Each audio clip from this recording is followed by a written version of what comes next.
Hey everyone! If you're stepping into the world of interior design or just planning to give your home a fresh new look, understanding floor plans and 3D views can be your secret weapon. First, let's talk about floor plans.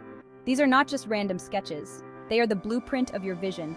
A good floor plan will give you a bird's eye view of the space, helping you to optimize the layout without moving a single piece of furniture.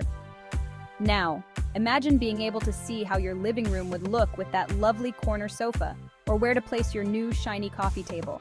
That's the power of a well-thought-out floor plan. Moving on to 3D views. This is where the magic happens. 3D views transform those flat 2D plans into vibrant, lifelike images. You can see textures, colors, and even how natural light will affect the mood of the room. It's like getting a sneak peek into the future of your home, making adjustments and experimenting with styles before the real work begins. Here's a quick tip.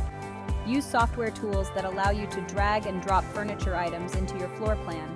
Some apps even let you import actual product models which you can place in your virtual home. This way, you're not just guessing, you're designing with precision. And remember, while the tools are handy, your creativity is the key. Experiment with different layouts, play with light, and try various color schemes.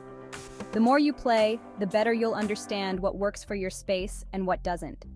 So whether you're a professional interior designer or a home decor enthusiast, mastering the art of floor plans and 3D views can elevate your design game to the next level. It's all about visualizing the possibilities and then making them a reality. Thanks for tuning in, and don't forget to like, share, and subscribe for more tips on turning your space into a place you love. Until next time, keep designing and keep dreaming. Happy designing.